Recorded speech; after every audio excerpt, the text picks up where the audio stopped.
of his life.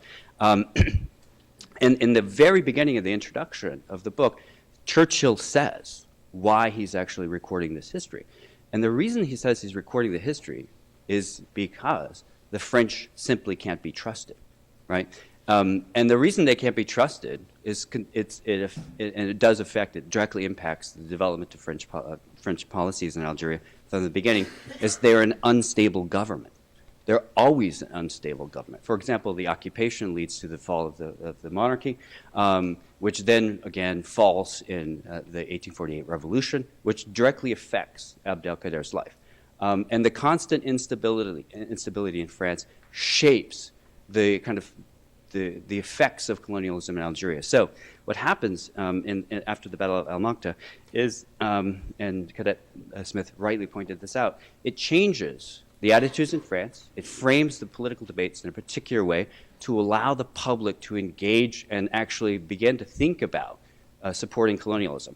However, let me just pull you a quote from 1835, which is, I think, instructive to think about. This is the year of that particular battle. And it's written by Thiers, who is one of the leading French politicians of the day. And this is how he summarizes French colonialism. And I think it's the quintessential summary. It never shifts from this definition, in my opinion. This is the French experience in Algeria. Quote, "It's not colonization." This is 1835. "It's not colonization. It's not occupation on a large scale. It's not occupation on a small scale. It's not peace. It's not war. It's war badly made." This is his position, right? Which I think gets changed because when Bugeaud comes into power and is authorized to pursue policies to exterminate the resistance in Algeria, he's allowed to develop the total war policy. And it becomes the French policy in Algeria for the next few decades, if not for the next century, which is to say, he is able to pursue a scorched earth policy. And Cadet Smith and I have had opportunity to discuss this over the last day or so. One of the reasons that that's really important is because the scorched earth policy was an intentional effort on the part of the French administration to separate Abdelkader from his tribes. The reason that they did it was not just they may have liked it actually, in a sadistic, twisted way. They might have liked putting people in caves, setting 300 or 400 people on fire at a time, which is what happens during this campaign. They literally put people in caves, sealed the doors, and set the caves on fire, smoking. As she says, smokeouts. That's what they're framed. Razzia is the term that the French use for this. It is a scorched earth, total war against tribes, but it's not done accidentally. It's done on purpose. Because the issue in El Makta is whether or not the French will respect a treaty acknowledging Abdelkader as a sovereign, right? And the question for him as a Muslim ruler, and this is something the French don't get at the beginning, and I would argue don't get even at the end, that they don't understand Islam properly. So within Islam, the argument that Abdelkader makes, rightfully so, as a Muslim ruler, is that it's in his jurisdiction to have absolute control over the tribes who have previously sworn allegiance to him. And the issue with the tribes in question in the paper is that there are two tribes that broke away, asking for the French protection, which then forces the De Michel Treaty to be absolved by the French. It's that specific issue. It's a question of sovereignty.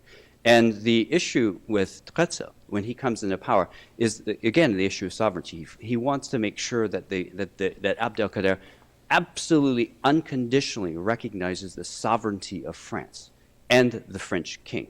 And it becomes the reason that the war happens, because Abdelkader refuses to acknowledge the sovereignty. Now, so those of you who might be doing military history, and those of you who are kind of prone, like the rest of us, to go to archives for fun, I'm sure that if you go to Paris, your idea of fun is not going to the military archives.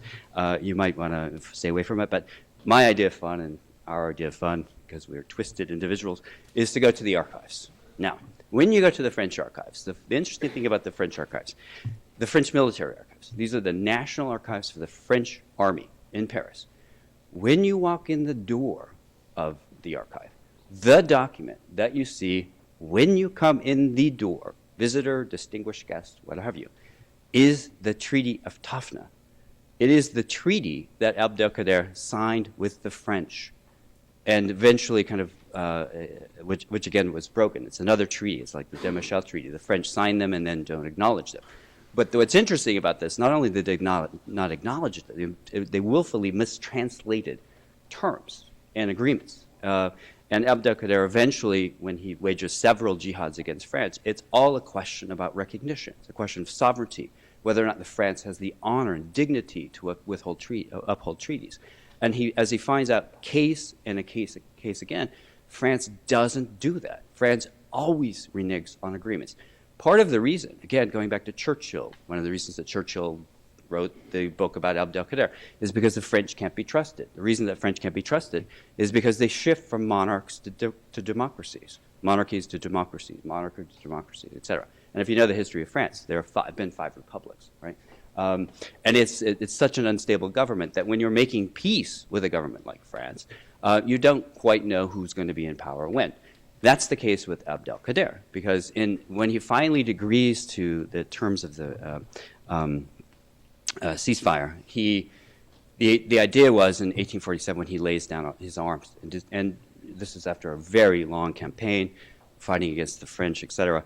The agreement was that he would be allowed on laying down his sword, transferring power to the French, that he would be allowed to be transferred to the Middle East to be with his Muslim brothers, and to be with his kin. He's also promised a safe escort by France.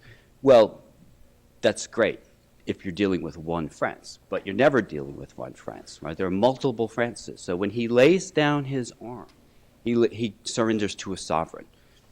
Bad timing, right? Because he lays down his arms, he's en route to France to move further into the Middle East. The 1848 revolution happens, right? The 1848 revolution, when the Democrats come into power, the first thing they do is arrest Abdelkader. They arrest him and put him in prison in France, in a chateau. It's a chateau